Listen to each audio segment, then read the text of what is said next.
Fala pessoal, tudo bom com vocês? Heitor aqui na área. Minha voz deu uma falhada, né? Passei por um períodozinho rápido de Covid, já estou bem, graças a Deus. E todo mundo lá em casa está bem também. Inclusive Sossô. Se você não conhece Sossô, vai lá no Instagram que você vai ver a Sossô lá, que ela está sempre estrelando vídeos lá no Instagram. Pessoal, mais um convite também. A gente está falando bastante sobre, fazendo algumas brincadeiras com o Big Brother, né? Apesar disso aqui ser um trabalho, uma coisa muito séria, dá pra gente levar algumas coisas na brincadeira. E aí eu tô colocando algumas coisas que o corretor não gosta no paredão. Então, segue lá no Rios, no Instagram, que você vai ver algumas coisas, algumas brincadeiras que eu tô fazendo, tá? Vamos lá, vamos falar sobre as 10 barreiras aí que você tem. Como são 10 e ia ficar muito longo, vou quebrar esse vídeo aqui em duas partes, tá? E vamos falar um pouco mais sobre o corretor de econômico, tá? E você, se é cliente também de econômico, você também vai ver. E vou tentar argumentar aqui com você sobre as coisas que você pode dizer para não comprar um imóvel econômico. Perfeito? Então, pessoal, foco aí no PCVA, no Casa Verde e Amarela, beleza? Então, primeira, parcela alta em relação à renda. Então, o que acontece? A pessoa tem ali uma renda de R$2.000, R$2.200, renda bruta familiar. A parcela dela deu algo em torno de 600 e pouquinho, mas ainda tem um período de obra, onde ela vai pagar a entrada parcelada mais a taxa de obra. Às vezes, esse financiamento da entrada vai juntar com o financiamento pós-chaves, beleza? E quando junta tudo isso, fica uma coisa um pouco mais pesada, tá? Aí vai representar algo em torno de 40% da renda. Pessoal, seu cliente ou você está adquirindo um imóvel, provavelmente é o primeiro patrimônio que você está adquirindo na sua vida. Você não teve uma outra oportunidade ou você nunca tinha pensado a respeito. Então, sim, é preciso fazer um sacrifício. Muito provavelmente você vai ter que economizar uma grana aí, cortar alguns gastos que não sejam necessários naquele momento, e é preciso fazer escolhas. A gente precisa fazer sacrifício, a gente precisa fazer uma escolha na nossa vida entre ter um imóvel ou fazer aquele churrasco no final de semana.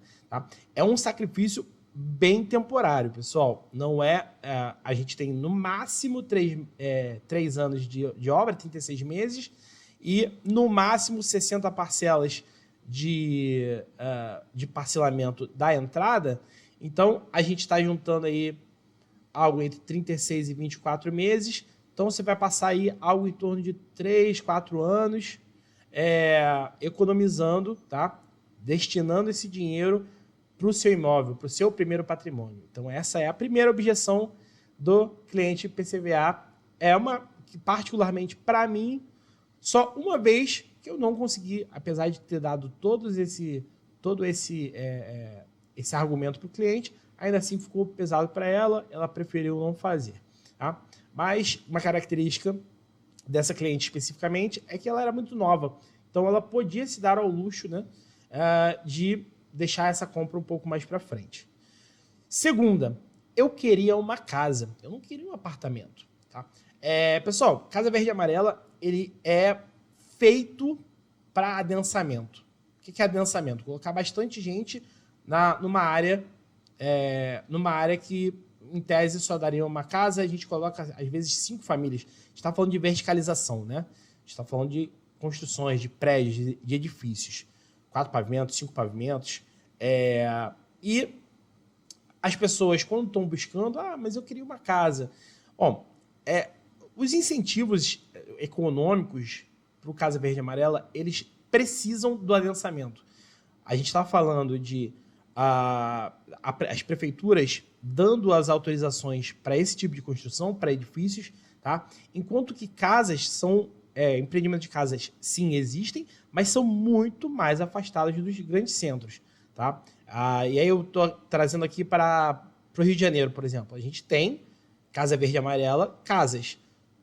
O programa Casa Verde e Amarela com empreendimentos que são empreendimentos de casas. Só que a gente está falando de Queimados, a gente está falando de Baixada Fluminense, muito, muito, muito longe do grande centro, muito longe do centro do Rio, muito longe de Campo Grande, muito longe da Barra da Tijuca, muito longe mesmo. Estou falando de 2 horas de carro, tá? Então, as prefeituras sempre pensam em adensar, colocar o maior número de pessoas possível no lugar só, fora que a pessoa está diluindo uma série de custos. Custo com segurança, custo com infraestrutura, custos com várias coisas que, se fosse uma casa, ela pagaria bem mais. Tá? Então, esse é o argumento para aquela pessoa que gostaria de uma casa. Você explica para ela por que é bem melhor, bem mais barato, bem mais viável financeiramente dela adquirir um apartamento. Terceiro é que é muito pequeno. Os empreendimentos de Casa Verde e Amarela estão aí em torno de 40 e poucos, 50 metros quadrados, 50, não passa de 60 metros quadrados. A gente está falando de algo entre 42, 45 e 60 metros quadrados. Tá? E aí, quando a gente está falando do imóvel desse tamanho, né, de 60 metros quadrados, que as pessoas acham pequeno, mas existe uma série de questões que basicamente são a viabilidade econômica da coisa, né?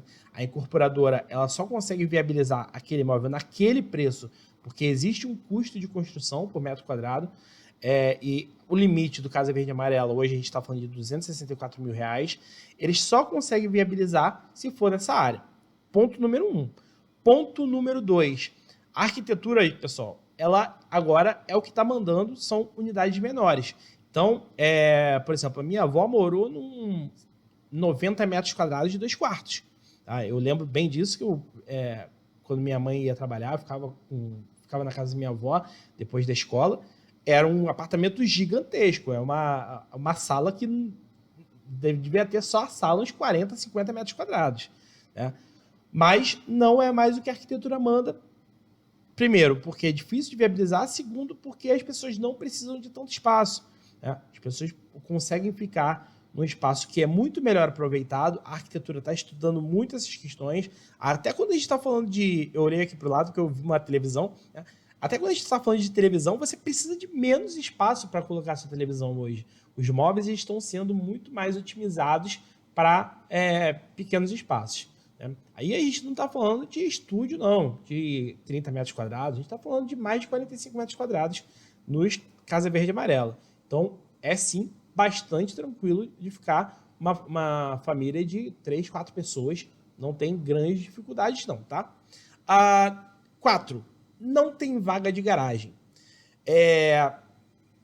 Agora é que no Rio de Janeiro, está se discutindo fazer empreendimentos totalmente sem vaga, tá? Para conseguir viabilizar imóveis com um preço mais acessível, porque se você tira a vaga, você está conseguindo aumentar o número de unidades familiares daquele empreendimento. Então, agora que a gente está discutindo, dei uma olhadinha só no tempo aqui para não ficar muito, muito grande, mas o normal é que se tenha aí 30% de vagas, 50% de vagas. As vagas não estão mais na escritura e no registro, tá? Isso é coisa do passado. Hoje a gente está falando de parqueamento, tá? Aquilo ali é área de uso comum, onde as pessoas têm o direito pelo condomínio a colocarem seus carros ali, e muitas vezes não são vagas marcadas, são vagas que são de todo mundo, e aí você tem a limitação, olha, você pode botar um carro, você pode botar 2 carros, ou sua unidade não tem direito a botar nenhum carro. E aí, por que as pessoas têm feito isso, pessoal? Primeiro porque a legislação enxergou que existem cada vez menos pessoas com carros. Tá? O legislador, na hora de fazer a lei que permite que o empreendimento não tenha vaga de garagem, ele foi muito sagaz ao entender que as pessoas estão usando cada vez menos carro. E aí, isso também estimula o uso de transporte público de grande massa, né, que eu estou falando de trem, metrô, essas coisas. Então, as pessoas estão usando cada vez menos carro. Esses empreendimentos muitas vezes são perto de shopping center, perto de lugares que as pessoas podem ter o seu lazer ao final de semana. Então, está começando sim um movimento de se ter menos carros. Para vocês terem uma ideia, tem uma pesquisa da Tesla, que é uma fabricante de carros elétricos americana, e eles conseguiram levantar que as pessoas só usam o seu carro, quando você tem um carro, você só usa o carro 5% do tempo. E 95% do tempo, o seu carro está guardado. O seu carro não está sendo usado. Inclusive, eles estão até fazendo algumas iniciativas em cima desse tempo ocioso do carro. Então, as incorporadoras ligadas nisso, sabendo que as pessoas estão usando cada vez menos carros e cada vez mais as pessoas eles vão usar cada vez menos os carros, estão tirando as vagas de garagem. Então, isso é uma tendência para o futuro, pessoal. Não ter carro, as pessoas vão cada vez menos usar os seus carros, tá? Esse é o quarto ponto. O quinto ponto, o financiamento ele é muito longo. Bom, eu já fiz um vídeo aqui no canal, se você não viu, busca lá no iniciozinho do canal, falando sobre o financiamento. Primeiro, né? O financiamento imobiliário, mas aí a gente vai revisitar aqui. Tá? Lá eu defendo com argumentos mais pesados, né? Eu desenvolvo mais. Mas, primeiro, o financiamento imobiliário ele é um financiamento com uma taxa de juros muito abaixo do mercado. O que significa isso? Significa que se você for pedir um empréstimo no banco, o banco provavelmente vai te cobrar aí 2,99 ao mês, que dá algo em torno de 40% ao ano, enquanto que o financiamento imobiliário, no Casa Verde e Amarela, você está pagando no máximo 8%. No máximo 7,5%. Em alguns casos, 5%. Tá? Ao ano. Não estou falando ao mês, não. Estou falando de 5% ao ano versus um empréstimo de 40% ao ano. Então, os juros eles são muito amigáveis, são muito baixos. Por quê? Porque esses recursos saem do fundo de garantia, tá? Do FGTS. Então, como eles saem do FGTS, é um dinheiro que é muito barato, o governo ele cobra pouco para remunerar o FGTS, então esses juros são menores. É o que a gente chama de juros subsidiados. Então, é a melhor forma de se adquirir patrimônio. Em linguajar de economia, é a melhor forma de se alavancar. É uma forma muito barata de você conseguir alguma coisa, tá? Então, ele é longo, isso é positivo. Por quê? Porque a taxa de juros é muito baixa, entendeu? Ah, mas eu vou ficar 30 anos pagando. Imagina ficar 30 anos pagando aluguel, né? É ainda pior, porque ao final de 30 anos você não tem absolutamente nada e tem gente aí falando, não, mas o aluguel é mais barato. Não é exatamente assim, porque à medida que o tempo vai passando, o dinheiro ele vai se desvalorizando, a parcela ela continua na tabela price, né? Tabela saque não. Também fiz um vídeo sobre tabela saque, tabela price, a edição, bota aí no card. E aí, à medida que o tempo vai passando, a sua prestação ela vai abaixando. Não em termos nominais, você não vê o valor baixando. Ele não vai sair de 1.000 para 200, tá? Só que você vai ganhando mais à medida que o tempo vai passando. O dinheiro vai se desvalorizando, então essa parcela que hoje custa 500, daqui a 10 anos vai custar 500, mais ou menos 500 também, um pouquinho menos. Vai ser muito menos, vai representar uma parcela muito menor da sua renda. Então, muita atenção a isso, tá? Qual é o tempo, mais ou menos? Galera, algo em torno de 5 a 10 anos. Isso se o seu cliente ou você que está vendo esse vídeo que quer comprar, tá aqui só tirando dúvida, se você não é um cara que está fazendo os aportes, que eu dou macete lá, também já fiz um vídeo sobre isso, que é usar o 13º e usar o seu fundo de garantia para bater. Se você fizer isso, só usar o 13º, férias e o fundo de garantia, você quita o seu financiamento de 30 anos em 10, tá? Não é 10 não, é 11 uns quebrados. Mas é isso, gente. Esse é o poder dos juros compostos, tá? Você está sempre fazendo aporte, sempre fazendo pagamento, você está sempre abatendo, sua parcela vai ficando irrisória. Então, a escolha é sua. Prefere ficar 10 anos pagando aluguel? Eu acho que 10 anos pagando financiamento é mais negócio, tá? Galera, o vídeo ficou um pouquinho mais longo do que o normal daqui do canal, tá? Mas acho que a gente conseguiu ir ponto a ponto, visitando cada uma das barreiras que existem para as pessoas comprarem imóvel, tá bom?